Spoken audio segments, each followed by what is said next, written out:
It is the NISQ era, where the systems that we have are these noisy intermediate scale quantum computers. And earlier, when we were talking about logical qubits and all of those roadmaps were logical qubits or computational qubits, those are error corrected qubits. And so instead of just focusing on the number of physical qubits, you can cram in people are really focused on like computational qubits. And that's where we're going beyond NISQ. But quantum computers don't do like everything. There's all kinds of stuff that they're really bad at. Like somebody kind of as a joke made like a Doom simulator running on a quantum computer. And it's like, yeah, that's the worst thing you could possibly do with a quantum computer. Like they'll never be better at they'll never be better at all kinds of things. There are a few things that they're going to be better at, and there are probably going to be new things that get discovered. When we talk about Subnet 63, Enigma, we talk about a subnet that's designed to pressure test the technologies that society depends on. These are sort of like the foundational technologies that you and I might not even know, but we are, every day using, and if they were to fall apart, society sort of falls apart. These are big problems. Now, the big thing is that Q Day is coming. What is Q Day? Q Day is the day that quantum computers break encryption. Welcome to the VenturaLabs podcast. Today, we are joined by Bob Wold, the lead of Enigma, Subnet 63, and founder of qBitTensorLabs. Bob shares how Enigma uses open bounties to pressure test critical technologies, from encryption standards to smart contracts, while publishing winning solutions. He also gets into the Q Day threat and what happens to modern cryptography when quantum computers arrive. Now, back to Bob with the 91st Ventura Labs podcast. Bob Wold of, I think it's Qubit Labs is the name. Subnet. QBitTensorLabs. Yeah, you almost nailed it. Yeah. You are Mr. Quantum for BitTensor. You operate two subnets, 48 and 63. Today, I'm primarily focused on subnet 63 Enigma. You guys have recently had some shifts there that we can talk about. Yeah, that's right. Well, thanks for the compliment. And maybe one thing I would say is for any of your viewers that are joining this, if you don't know anything about quantum, that's totally okay. We're not going to go into any of the super nerd stuff today. Well, maybe just a little. We'll keep it high level for the most part. Yeah, I guess for the viewers, they can gauge their quantum knowledge off mine. I think I know what a qubit is. It's either 0 or 1, and quantum makes it where you can do both at the same time. Man, that was exactly right. Yeah, that can be in the superposition of ones and zeros, and interdependent on other qubits too. Yeah. Okay. Well, Bob, let's start with your journey into BitTensor. How'd you discover it? How'd you decide, hey, I'm gonna make some subnets? Yeah, actually, just through a professional contact. I am not traditionally a crypto person. I up until being in the ecosystem, I didn't even touch Bitcoin. I was very much just like a pure quantum guy. But a friend of mine, well, more of an acquaintance at the time, who sort of ended up becoming quite a friend of mine, uh, pointed me at the ecosystem. And like a lot of the things he said about it, I didn't really believe at first because people tend to hype a lot. So he sort of like described this place where, there's thousands of like non-traditional innovative thinkers who like just show up and they're not paid to be there traditionally, but like they can make money being there. They can make a lot of money sometimes being there. And then on the other side, you have these like entrepreneurs who like kind of look like startup people, except for they don't always look like traditional startup people. And sometimes they make more money than startup people make in the early stages, fundraising through non-traditional mechanisms. And so it sort of felt like this like mystery that was a little bit too good to be true. And so we thought we'd take a little bit of a gamble because I'm big on saying yes to, little experiments. And this experiment has turned out to be, yeah, a really cool journey. And you come from a traditional world that is the cutting edge in traditional worlds of quantum computing. What were your colleagues saying when you stepped into BitTensor? Did you face any backlash? You know, I will say everything is set up to keep like the ability to operate in BitTensor and the ability to operate in quantum, and to have those two things be separate. Like, so even like when we think about how our corporate structures. Even our corporate structure takes that into account because on my traditional line of business, which is a company called Quantum Rings, we have very conservative investors who are very scientific and get spooked very easily with things like cryptocurrency. And so, when we actually entered in, we sort of created a new company called qBitTensorLabs, and we created a partnership between my traditional company and this new company.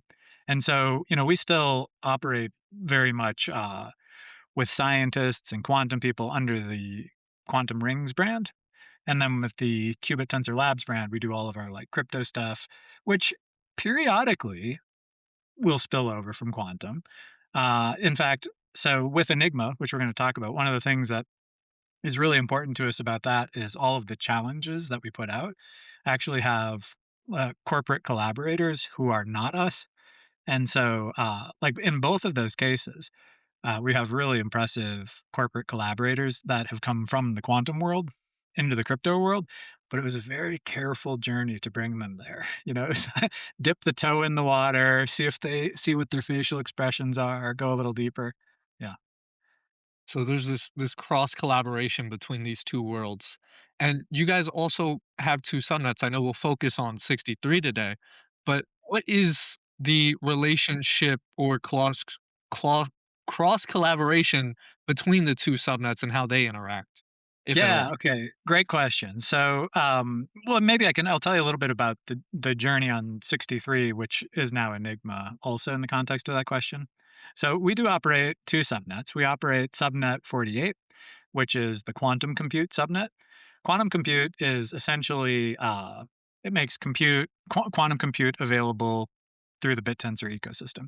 In the same way that sort of Shoots makes uh, you know, time on AI models available through the BitTensor ecosystem, and then they bring it to market, largely through platforms like OpenRouter and things like that.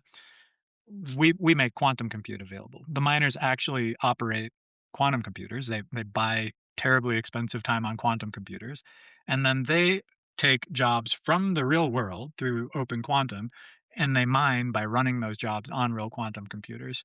And so, that subnet, while it's not the topic of today's conversation, is essentially like the only cryptocurrency in the entire universe where the only way to mine it is by running a real quantum computer.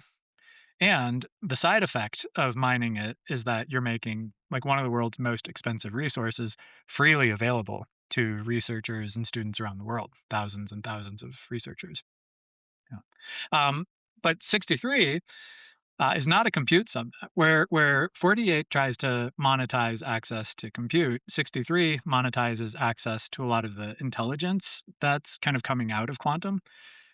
And we originally started this under the name Quantum Innovate. And what we were doing is we were sort of started by exposing the brilliant miners out there in the BitTensor ecosystem to quantum problems. And they were doing good, they were solving them. But what we really quickly learned about BitTensor is that, like, where people are very good at like drawing in the lines, they're actually way better at like coloring outside of the lines. And so we found that like the miners were constantly trying to exploit us and find ways to like get the money without actually doing the work that we gave them. And so that sort of was the inspiration for the pivot. So the pivot to Enigma was very much focused on this idea of, hey, if all of these people out here are these like super innovative like hackers, why don't we actually incentivize breaking things? And so one of the things that quantum computing promises to do is it promises to break a bunch of the underlying technologies that you and I depend on every day. And we're incentivizing people to do that out in the open.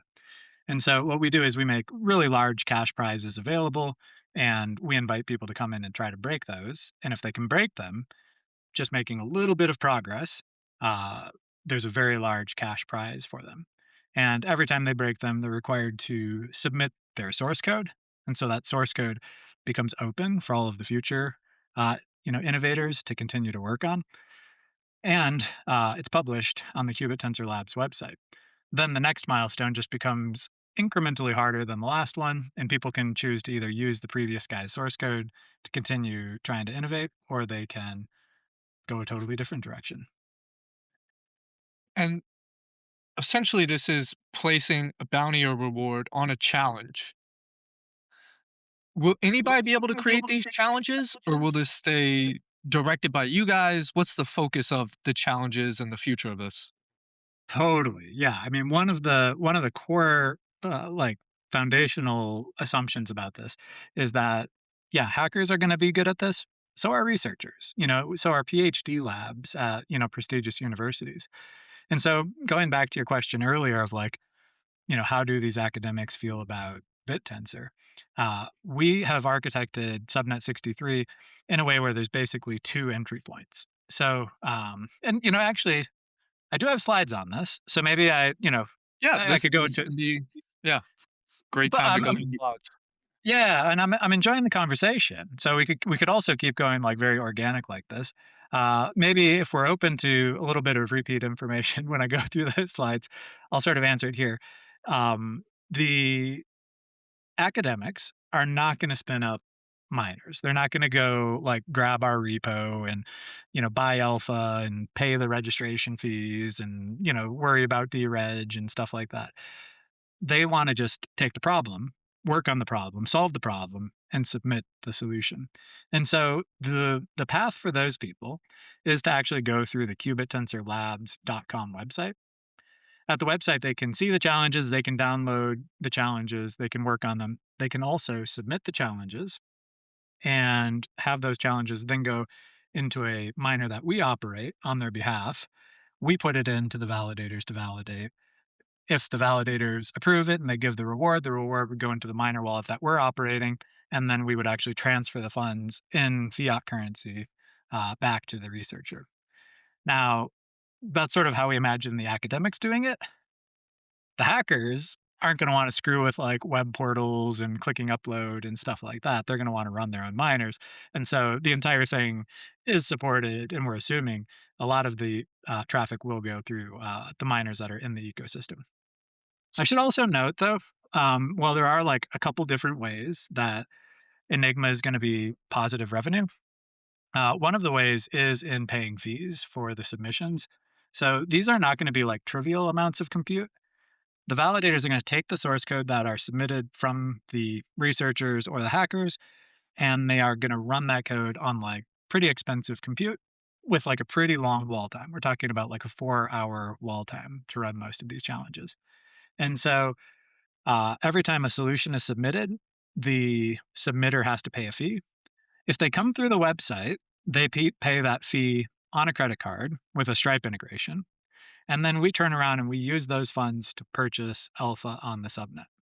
So all the fees go into purchasing the alpha on the subnet. If you're operating as a hacker who's running your own miner, then you need to actually purchase alpha, transfer alpha, and then hand us the proof of the transfer, which is all kind of like documented, and there's CLIs and source to do all of this. But that way we sort of ensure that we don't just get a bunch of people, denial of service attacking our validators and running their costs up with useless solutions. Well, Bob, I know you have a presentation about 63 here today, so I don't want to hold that too long. So feel free to open that up. Yeah, all right, sounds good. Well, I'll go into it, and this will be a tiny bit repetitive of what we just talked about. But I also, I feel like sometimes a visual helps people with these things, and so I'll sort of follow the script here. But do feel free to just interrupt as we go. Okay, so when we talk about Subnet 63, Enigma, we talk about a subnet that's designed to pressure test the technologies that society depends on. These are sort of like the foundational technologies that you and I might not even know, but we are, everyday using. And if they were to fall apart, society sort of falls apart. These are big problems. Now, the big thing is that Q Day is coming. What is Q Day? Q Day is the day that quantum computers break encryption. And originally, when we talked about Q Day, we talked about this very much about being about when quantum computers would break RSA 2048, which is the technology that basically supports the ability to securely communicate over the internet. That's if somebody's a real geek, they're going to highlight how what I said there is not 100% accurate, but I'm going to go with that because our audience is of all different levels of technical capabilities. But it's essentially the public key exchange that we depend on the internet is vulnerable to these attacks. And in fact, like it goes all the way back to 1994 when this dude Peter Shor, Dr. Peter Shor from MIT, discovered a way that if quantum computers were of a sufficient size and scale, that they would break RSA. Now, what's really interesting about that is in 1994, we didn't have quantum computers at all. That was just kind of like a concept. Like they proved this all out on a whiteboard. It wasn't something that was real. But if you fast forward, we were recently at DARPA. That's like for those not in the U.S., that's sort of the advanced research for the Department of Defense. I wonder if they're going to rename that WARPA, the war, the war advanced research. Okay, maybe bad joke. But anyway, one of the slides that they put up at this quantum specific summit that they held was this slide. And it basically shows you at the bottom the system size, the number of qubits that are on a quantum computer. And on the vertical axis is the number of operations required.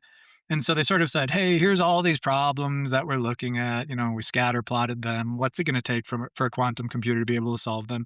And then obviously the one at top that's in red on the chart in the form of a little diamond is RSA 2048. That's the biggie, right?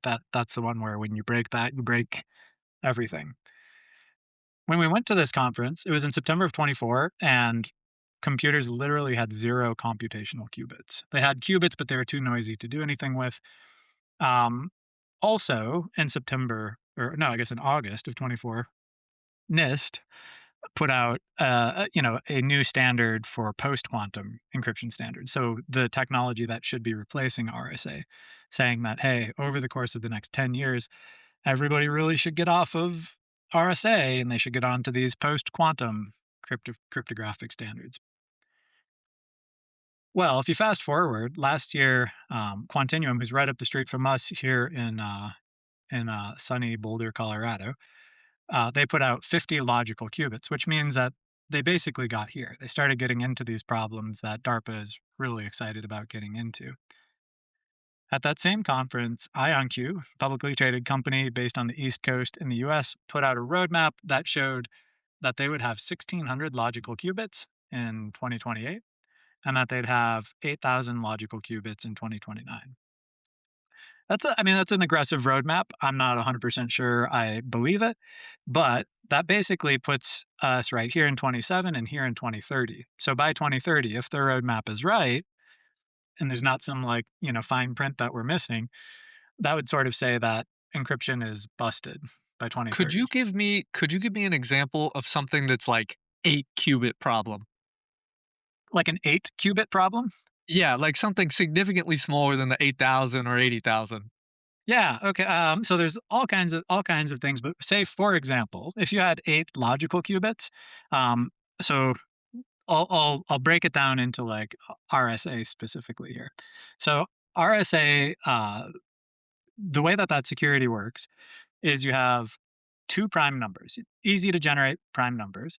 You take two prime numbers, you multiply them by each other, it comes up with some other number. Uh, Super easy to do in that direction, really hard to do in the opposite direction as those numbers become big. So, say, for example, if I were to say like 15, what two numbers can you multiply by each other than 1 and 15 that equal 15? 5 and 3. 5 and 3. Okay. So you just did an 8 qubit problem. But so uh, Shor's algorithm would be able to do the same thing. By the way, like a scientific calculator can do the same thing. I could do the same thing on a sheet of paper.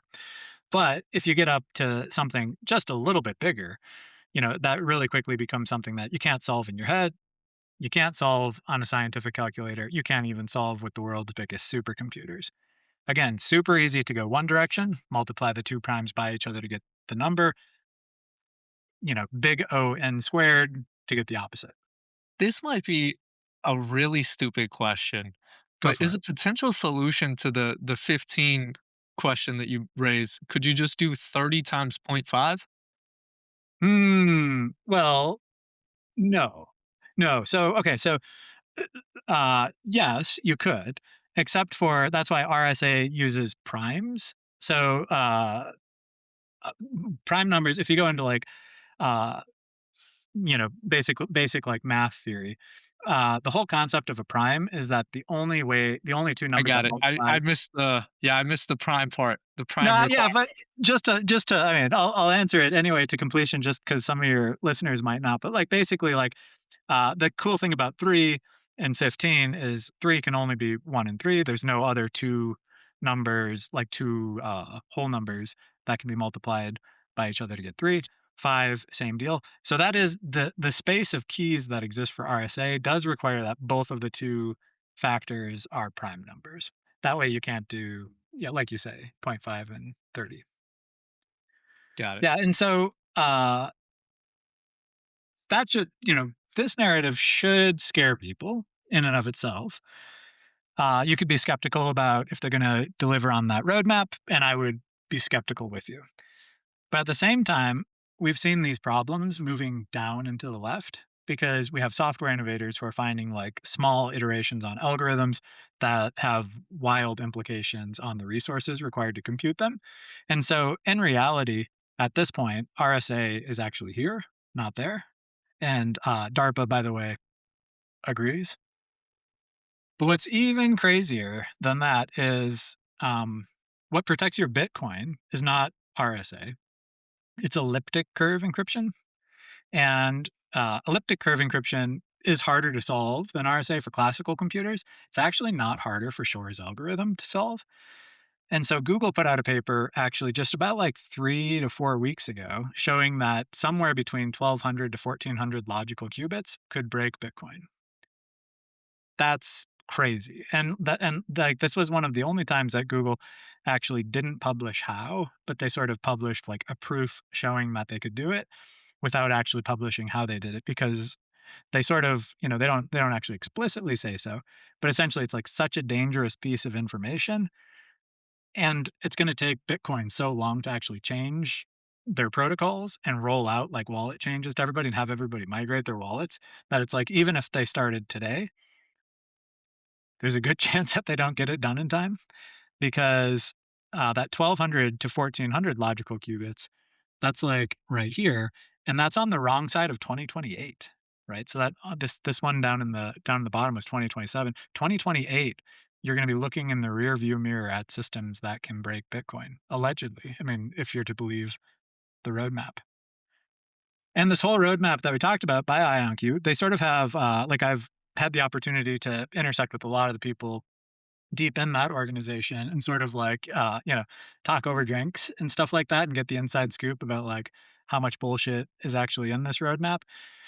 And I've come to the impression from lots of conversations that there were sort of two technical things that they needed to de-risk. One of them was integrating a new qubit technology that they had acquired recently, and one of them was scaling out. So that's like connecting multiple systems to each other through a photonic interconnect. And one of the crazy things that nobody even talked about when they put this out, uh, just at like at the beginning, that I guess this was like 2 weeks ago. IonQ basically released a thing showing that they could do the interconnect. So they've de-risked one of the two major technological problems that are assumptions in that roadmap. And so, I mean, I think if I'm anybody out there, I'm starting to become pretty worried about Q Day. Is this the equivalent to InfiniBand for GPUs?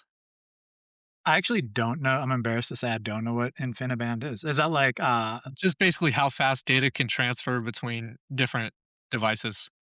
yeah, that's almost like that's a great metaphor. Like NVLink, right? Like if you like depending on what system you have, the channels that connect the two systems and the speed there highly impacts like how performant you can be. That's actually a better metaphor than you probably appreciate, and I'm totally taking a note of that to use that in a bunch because not only that, but like when I develop for a GPU, which we do quite a bit here at Quantum Rings does a lot of that. You actually do need to design it to basically do like a lot of your math on a single GPU, and then you can pipe that over and use other GPUs, but you actually do take a pretty big performance hit when you do that. This will be a similar thing. It's the exact same concept. with QPUs, quantum processing units. Um, what operations you can do, how fast they are, how much error there is on those operations will depend a lot if you're doing it on like a single system or interconnecting multiple systems. So you're spot on. And so I was recently at kind of a private panel. I don't know if this guy said this intending for it to be publicly disclosed or not. So I'm going to protect his information. But he was a senior director at a very large cybersecurity firm, and he basically said, like, Q Day is coming. It's going to happen, and when it does happen, we're not going to know about it. We'll sort of suspect it, and we'll see weird things happening, and we'll think, shit, maybe it happened. But like when it happens, it's not going to be something that you and I know about for months or years after it happened. And the bad actors, whichever team you're on, there's a bad actor. The bad actors will be using this and exploiting this for some time before we suddenly know that that Q Day is behind us. And so, with that, that is the premise of Enigma. And so, Enigma works by working with collaborators in industry to post a challenge. And so, in this case, one of the first challenges is going to be breaking RSA. Those companies bring stake. So they stake their alpha on the network. They help us get the technology right. They also provide a platform to market outside of BitTensor with these challenges to bring outside researchers in. The world competes, not just BitTensor people. The world competes, and every time that they compete, they pay a submission fee, and every time they win, they're paid out a very large prize pool, and their source becomes open source. The solutions are published. The winning solutions are published. If you fail, we don't publish your solution. For like legal reasons, we protect ourselves by saying we have the right to use anything you submit. But like when you submit a failing solution, that stays confidential because we want you to be able to continue working on your solution and benefit from your strategy instead of publishing it and having somebody else, take your prize. But the winning solutions are all published. And every time somebody solves one milestone, the next milestone is harder. And in the classical computing sense, it's generally exponentially harder. In The solutions not being public, is that to because of the I copy your solution and make very minimal changes and just resubmit? Yeah, so that's the behavior we want, except and that, like that's sort of like part of the virtuous cycle of this whole thing is like if we let people solve it and they didn't tell us how they solved it, then we wouldn't have other innovators building off of their solutions. We want everybody standing on the shoulders of giants. But if you get like 99% of the way there and you submit a solution and then it fails, and we published that solution at that point, then you might have just some jackass take your solution, fix a small bug, submit it, and then you could have been working months on this awesome thing, and somebody goes and takes your prize. Yeah. And so any solution that passes and we issue a reward, those become public. Yeah. And so again, one of the big things about this is that we're inviting hackers and researchers to compete side by side. Like this is not limited to BitTensor, both from an innovation perspective. Also, by the way, this isn't limited to BitTensor from an investment standpoint either. Like we're not just looking for DTAO investors. We're looking for anybody that wants to kind of get on this and monetize. And so the virtuous cycle that I was talking about is where we start with these large prizes, and the larger the prizes get, the better the talent is that comes in. The better the talent is, the better the solutions.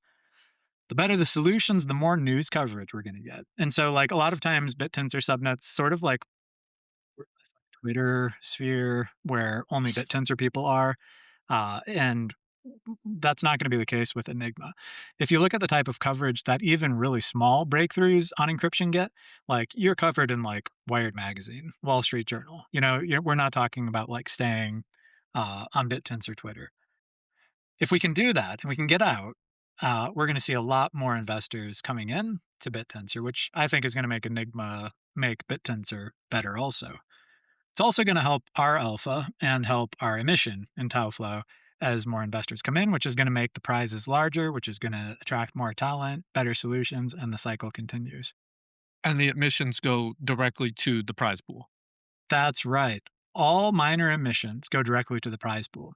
And I told you earlier that we had pivoted. Well, actually, I think I told you about this in the pregame. I don't think I told you about this on the show itself. But back in late November, like right around the launch of TauFlow, we pivoted. We pivoted from our old subnet design into this new subnet design. When we did that, we promised the investment community that we would be routing all owner emission and minor emission into these prize pools to build the prize pools up while we worked on the code. Now, it turned out that when we launched the first iteration of this, the validators actually said, hey, in the interest of protecting the ecosystem, this whole design of you take prize pools and put them into a giant wallet that you guys have custody of, not going to fly. And so the validator started burning all minor emission at that point. We still held up our end of the bargain. And for months, we've been routing all owner emission into the prize pools. And so we have hundreds of thousands of dollars worth of our alpha sitting here ready to go into these prize pools at this point. And we're now at the point that the Treasury wallets have launched. We have implemented them. Those contracts are being reviewed by validators. And we actually have a really interesting challenge. Well, that is the case, which is breaking Treasury wallets. So we are the first subnet to use Treasury wallets. It's a great feature. It is going to create an awesome, trusting because it's trustless environment. Uh, And by Treasury wallet, you don't just mean a wallet that you control and call a Treasury wallet.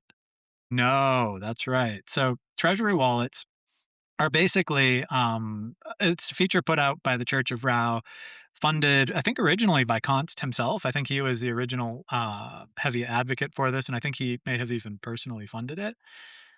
It is a feature that sits behind smart contracts. So instead of routing emissions to a wallet that we control, we route emissions to essentially a smart contract. The funds can go into that contract, but the only way they can come out is if the validators vote on it. And so it essentially allows us to put all of those funds in a way where we can never rug. Like there's literally no way to rug.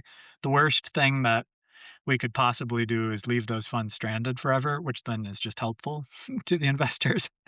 Uh, but yeah, so yeah, it essentially prevents people from saying they're going to do something with the money and then rugging and doing something else with it.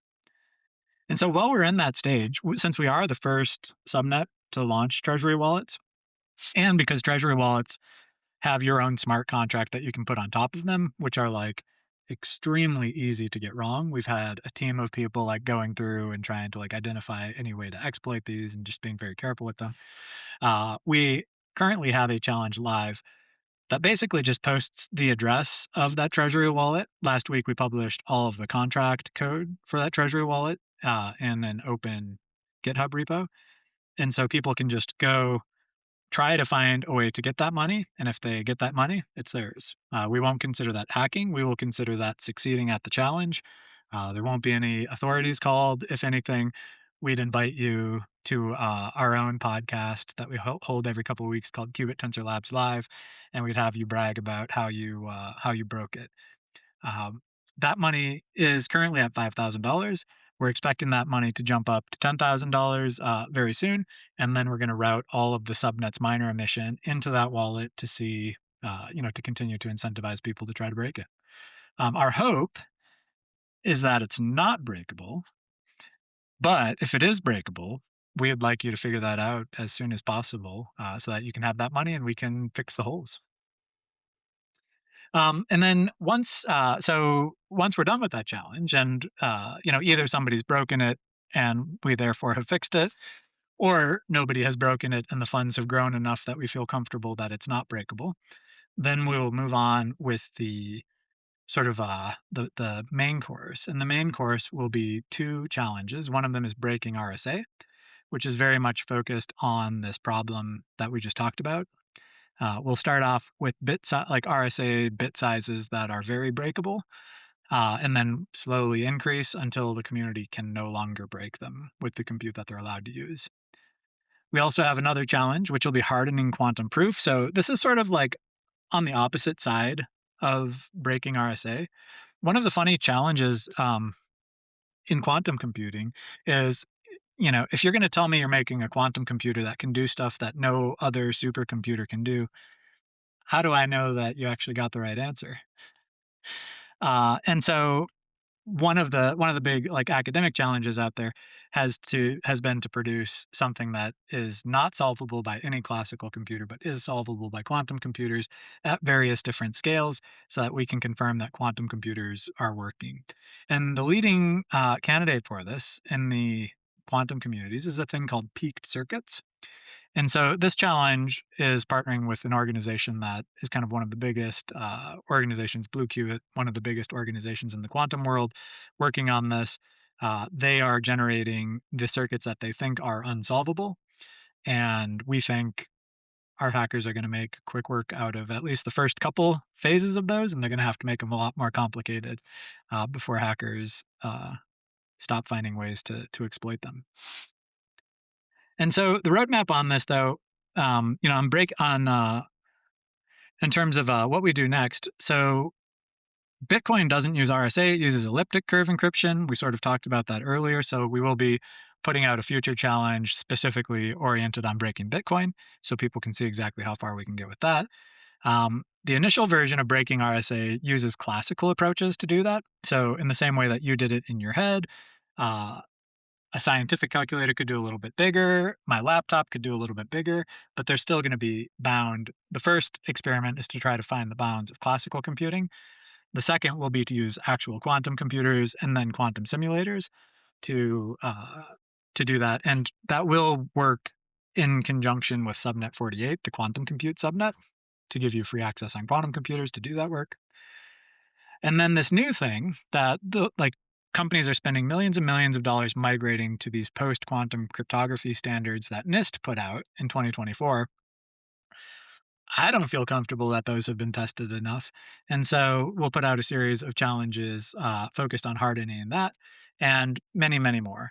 Because when you really think about it, like there's nothing that is bound to cryptography here.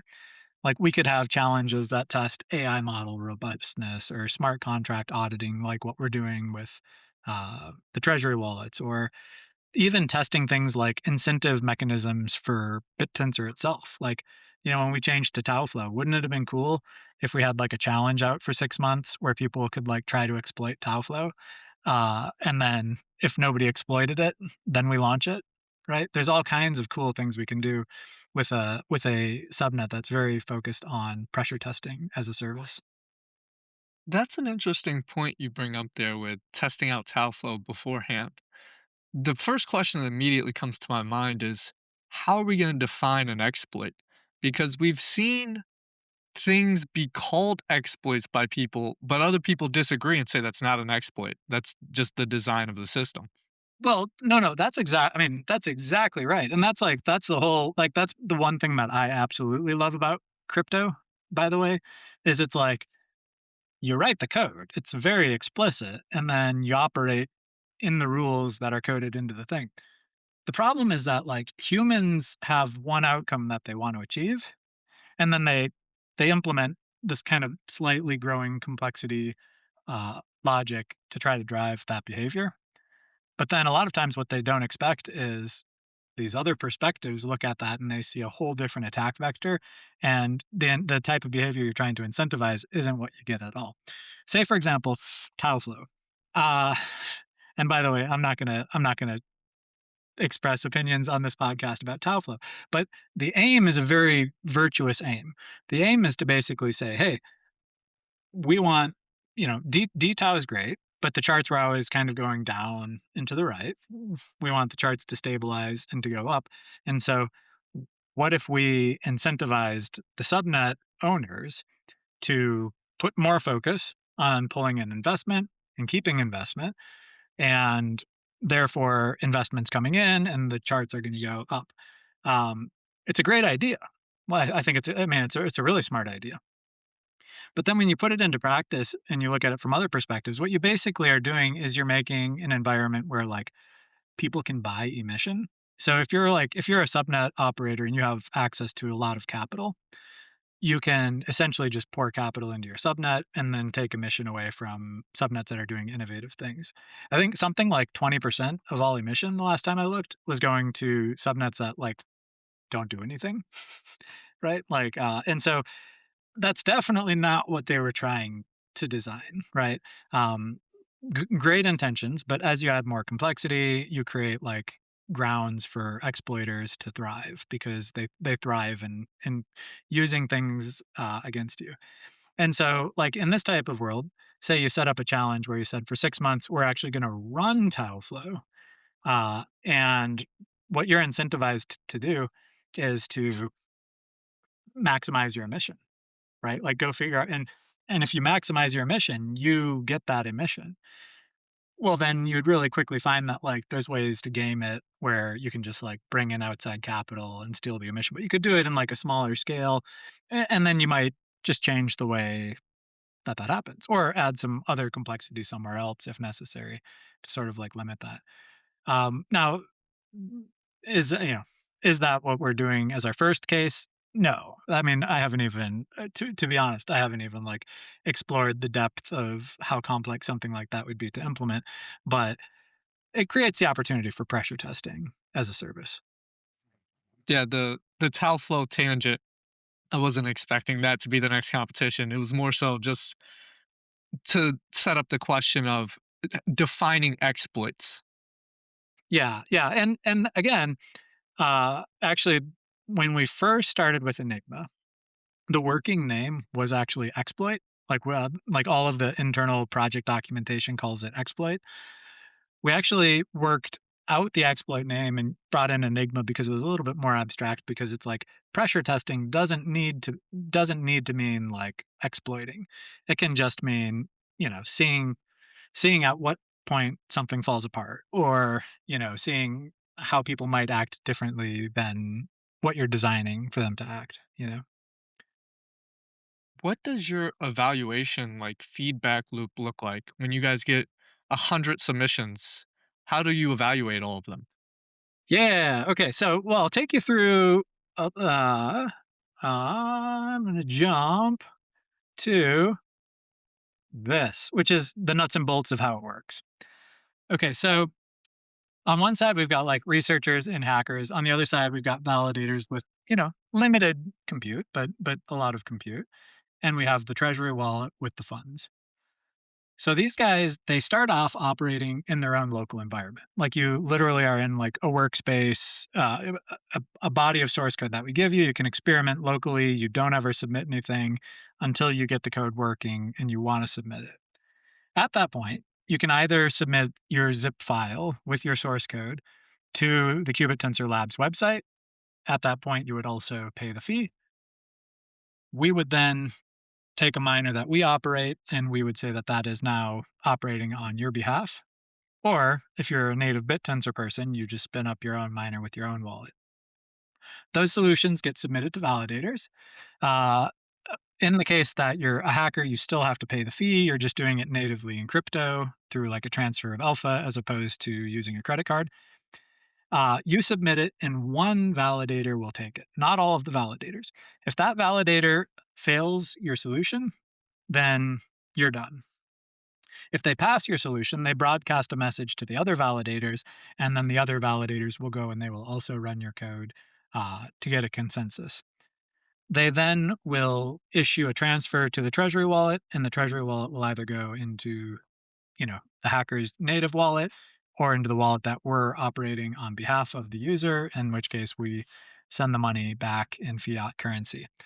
Because there is a fee for every submission, we don't believe that people and it's not just like a trivial fee either, it's like, it's enough money that it would be painful, for an individual like, I guess if you wanted to spend, like, thousands of dollars, you could denial of service attack, but, like, what what outcome what good outcome would come from it?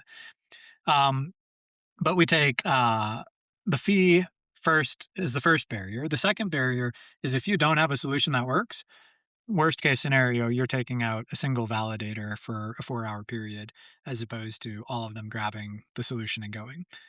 Again, once one passes it, then the others will take it up to verify and confirm their opinion, but they're not going to waste their time if what you submitted was junk.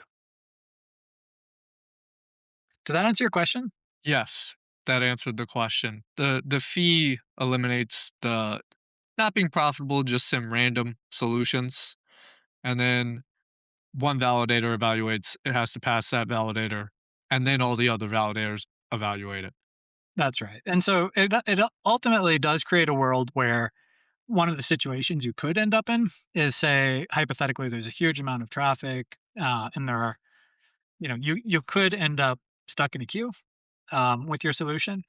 But in reality, we're expecting that the types of challenges that we have are going to be solved weekly, monthly. Like these aren't going to be the kinds of things that people are solving them and submitting multiple times a day. Like unless you like solved it and you submitted it and you just had some dumb defect, then you'll probably turn around and resubmit it and unfortunately have to pay the fee again. Yeah, That has been the bottleneck for a lot of these competition code optimization subnets is that evaluation feedback loop of they get 1,000 things to evaluate, and now it just takes days to actually get your thing evaluated. totally, totally. And the one thing I should say also is in the current iteration of the code, the validator itself runs it. So like what you submit has a Docker file and like a known entry point. The validator is going to compose your Docker file and then they're going to run it in like an isolated environment with no network access and no system access. But one of the things that we do have on the roadmap for future generations is actually to use these classic compute subnets and to actually like have the validators be able to run in a really lean way where they take the job, but then just have another BitTensor subnet that does compute, run the job, and then report back. There were just a couple, like in the technology selection process, there turned out to be like little funny caveats about how a lot of those compute subnets work that we weren't sure we would be able to architect around fast enough for the initial rollout. And Is there any yeah, oh, go ahead. Sorry. I was gonna say, is there anything else in these slides that Oh, we man, should be I got slides for days, but I do want to highlight one thing, I guess, which is revenue, because like that seemed like I don't. To be honest, I don't love revenue being a part of the BitTensor narrative. Like, I think I like to focus more on like doing valuable, innovative stuff, and knowing that like money will follow. But especially with the advent of Taoflow and a lot of the kind of momentum in the investment community starting to focus around revenue, I did want to highlight that again, every every collaborator, so these are like the sponsors of the challenges, they stake on the subnet as a part of participating. That stake will be relatively sized to the prize pools that they want to issue, but they're not paying for the prize pools. Minor emission pays for that. As long as their challenge is there, they have to be staked. Every submission fee results in the purchase of subnet alpha. That's either the miner buying alpha and transferring it to us or putting in their credit card, and then we buy alpha and transfer it. Uh, Once the pools are full, the emission starts to burn. So, that's kind of a cool thing. Like most subnets, all miner emission goes out, which then creates some cell pressure.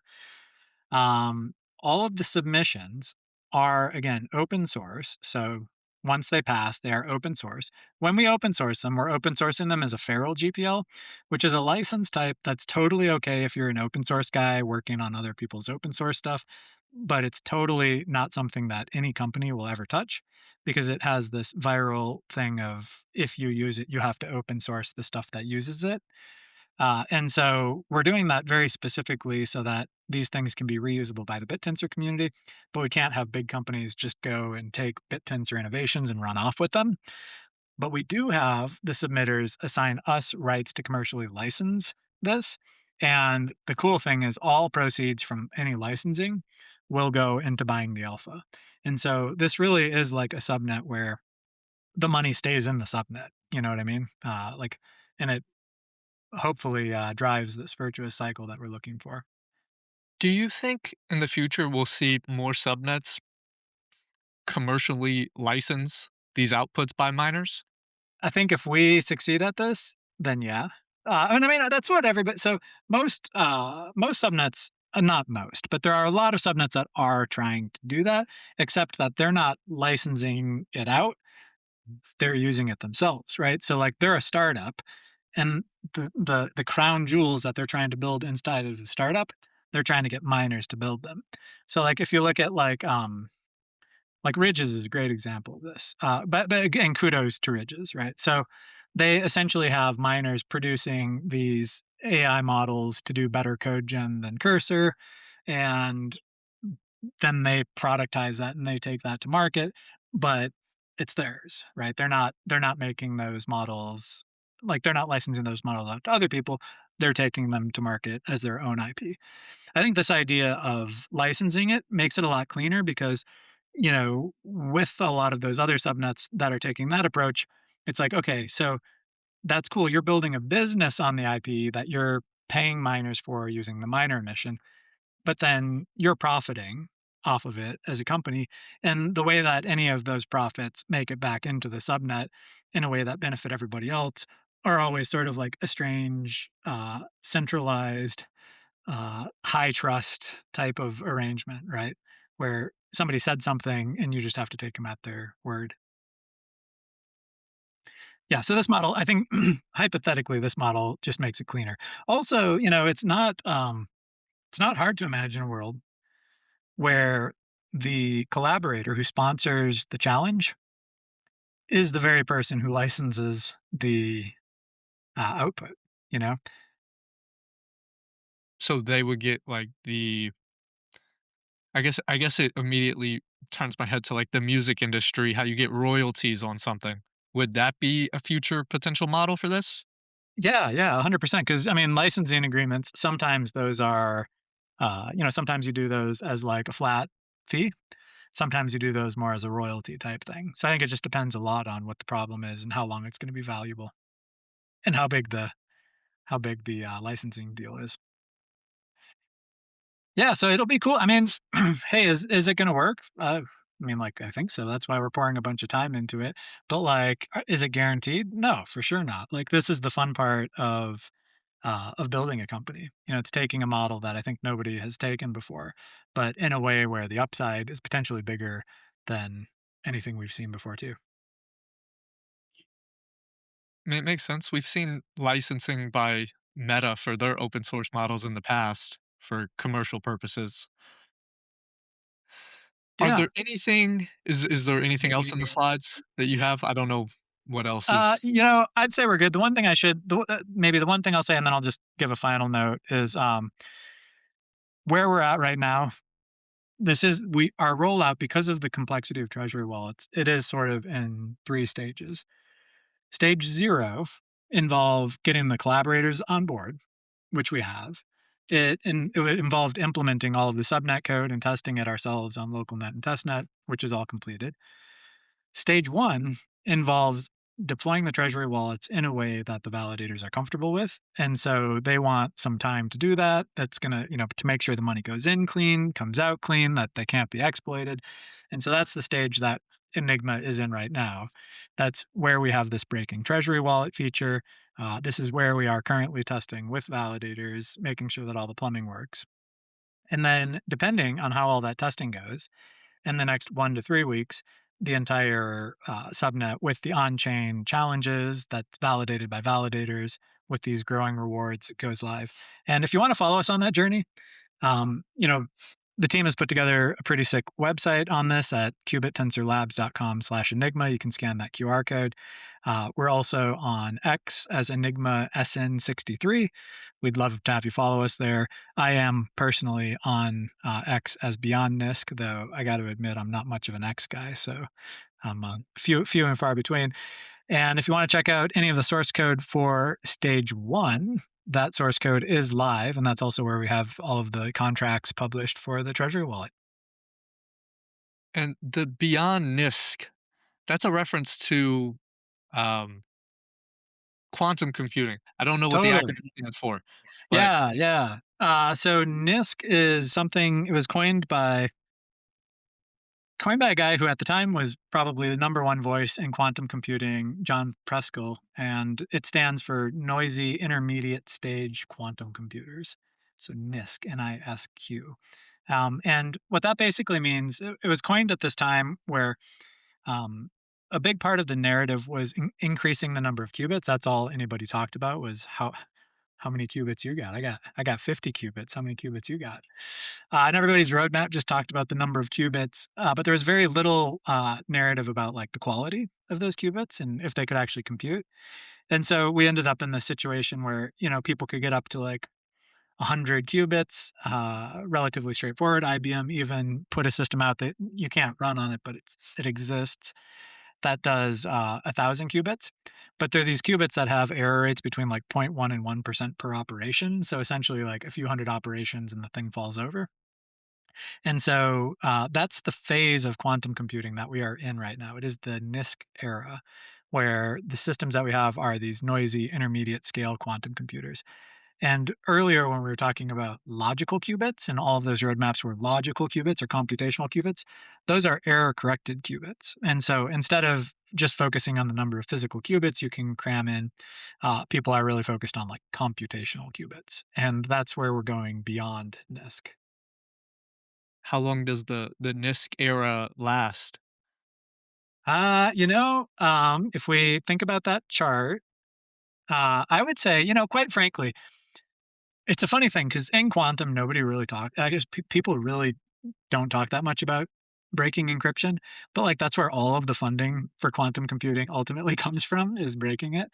And so they very often will make the accident of talking about being beyond NISQ when we have crossed Q day, the same event that we were talking about here. Like once quantum computers have reached a scale that are cryptographically relevant, I actually think that people should start looking at it a lot sooner.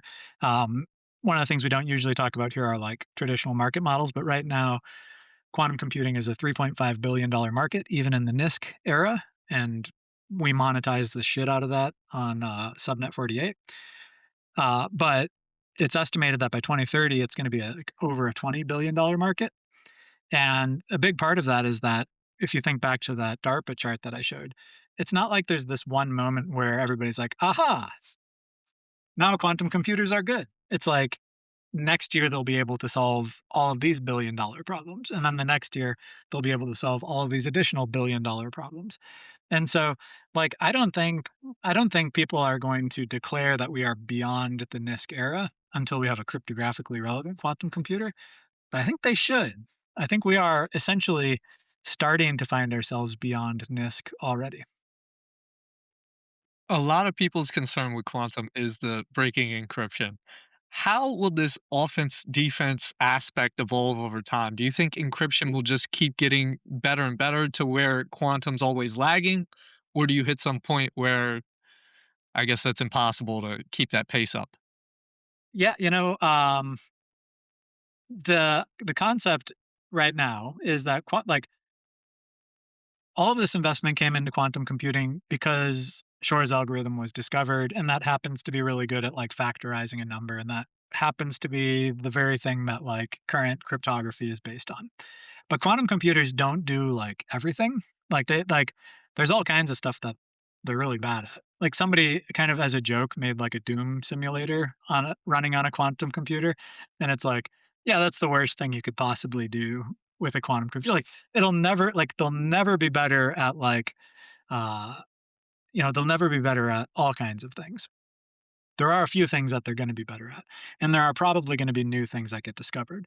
Like back in the 1940s when a classical computer had to be bought directly from IBM, and it would be millions of dollars even back then, and it would take an entire room, tons of energy. You'd have to have a team of people operating it, and all it could really do was like calculate projectile trajectories. Like that's all it could do. Why? Because the Department of Defense back then found that to be a very valuable problem, and so they poured a lot of money into classical computers in order to do that well for them. Fast forward, and you and I right now are like talking on the same technology. Like they had no idea back then that it would be able to do like web conferencing with videos and that there'd be like AI listening to you in Riverside, transcribing your conversation so that, posting it to your blog is easy, like that, like nobody would have even thought that. Like at the time, they literally thought like maybe the market size for computers was like five, right? And so I think quantum computers are kind of in that era where it's like we know that they can break encryption. We also have credible algorithms that show that they can simulate like materials really well and compounds really well, which has made a lot of people very bullish that they'll be able to do things like cure cancer. Because today, you hit the computational limits of simulating drugs at a really pretty small size. And so the way that drug companies do it is they actually have to like produce the drug that they think might work. And so like each iteration costs millions and millions, sometimes billions of dollars. And so if you could just simulate all of that with a quantum computer, you could try all kinds of permutations and discover drugs that are, that solve problems that are currently unsolvable. They also think that they'll be able to do like a lot of optimization problems, especially like quadratic unconstrained binary optimization problems, which are the types of things that are used for like supply chain optimizations. And so you can imagine a world where like, today, I don't know, you might not know this, like 40% of the food that the world produces is thrown away. Did you know I did that? not know this stat. No, I did People not. don't know that. I used to run a precision ag data company. Like it's crazy. Now that includes like everything from like the farmer took it off and it was ugly, so he threw it away, to, it rotted because they didn't keep it refrigerated in the supply chain, to it rotted in my refrigerator and I threw it away. So we're not going to save all of that, but like we produce enough world to feed every human on the planet, but people go hungry every day. And so if we could optimize those supply chains and make it so that like all the food that's produced ends up consumed by a human, we would just solve world hunger. Like boom, right? So it's like all of these problems that are like the biggest problems in the world happen to have algorithms that should run on quantum computers. And so hopefully they become about something a lot bigger than breaking encryption. But who knows if that will be the future or not. Well, speaking of the future, what are you most excited for Enigma's future? I don't know your timelines here, but looking forward for Enigma, what are you most excited for? Yeah, well, I think the experiment itself is really cool. One of the things, like, so I'm a huge fan of BitTensor. One of the things I'm starting to advocate more and more for, though I'm trying to be careful because you know all things political are like landmines. But one of the things that I'm starting to try to advocate a lot more for, because it's so painful for us, is how we make the ecosystem really good for brand new subnets. It was hard when we started, and from the war stories I've heard, it's a lot harder with Taoflow. You sort of have like this critical mass you have to get over, and it can be hard for even really really good companies to get attention and get over the hurdle. And so one of the things that I'm really hoping for is that Enigma does something great for BitTensor.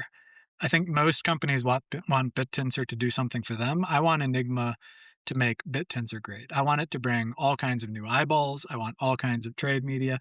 Actually, right before the whole Sam debacle. But by the way, I'm on the things politically like that are weird to say politically. I actually have a lot of respect for Sam. I've never met the guy. Like I'm never going to be like a supporter of rugging, but I have a lot of respect for what he did for the ecosystem. I'm not as quick to trash as a lot of people are. And one of the things he did though was, I would say his coverage of BitTensor is one of the reasons that BitTensor broke its correlation with Bitcoin. Right? Our recovery started. Tao's recovery started a lot quicker than Bitcoin's recovery, and I think a big part of that was because he rose the profile outside of the BitTensor ecosystem, and that's what we want Enigma to do. And we think, quite frankly, if Enigma had launched back in November, it already would have happened. Like the timing couldn't have been better because all of the breakthroughs that have been happening in quantum, if we actually were like the source of those breakthroughs and a place where people could go and see exactly what was real and what was not real, BitTensor would have all kinds of eyeballs. And so the thing that I'm the most excited about is to see if we can actually raise the profile of BitTensor as opposed to having BitTensor just, purely be a source of innovation and capital for us. All right, Bob. Well, one last question for you here today, Yeah, hit and me. that is, you're a man from a traditional research role in a cutting edge field like quantum computing. You take the step into BitTensor. There's likely other people in a similar position where they know BitTensor, but they're hesitant to take that step because they may face backlash or criticisms from colleagues. What advice would you have for those people in taking that step? Yeah, I mean, I would say there's all kinds of ways to go on this one. Um, Truth is, it's a lot technically. Um, that is true. As like a bunch of geeks, we can see that from another field and sort of understand the complexity and decide if we want to take it or not. Developing in BitTensor is complex. Two, um, it is not like starting any other venture. Starting a BitTensor subnet means that you need to be like it's almost more like starting a country. Like you need to be like worried about your citizens and like communicating to your citizens and keeping them excited about your country and like keeping them excited to keep their capital in your currency and also making sure that like the country works and the streets are working and people can get from point A to point B and you're going to have invaders from other countries that are going to come in and FUD all over you, and you got to be ready for them and spot them, and try to get the fudders out. It's and all at the same time. Well, like maintaining code at such a breakneck pace that you would just not believe. Like people think startups are fast paced. Startups are like slow. They look like they're in slow motion compared to running a BitTensor subnet. Um, so yeah, I think like they should be cautious. I think we need to be better about creating an ecosystem where they can enter, where they have help both technically and from a marketing perspective, and just in terms of like setting expectations.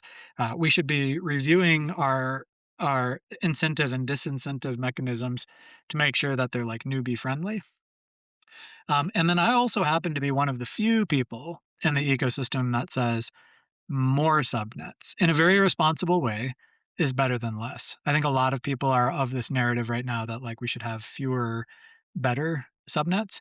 I actually think that getting more smaller, survivable subnets that can sort of like incubate and figure out who they are and grow and thrive will let us take more shots on target and we'll get more hits. It was a pleasure having you on the podcast today. It's a pleasure to Thank be you. here. Yep. Thank you.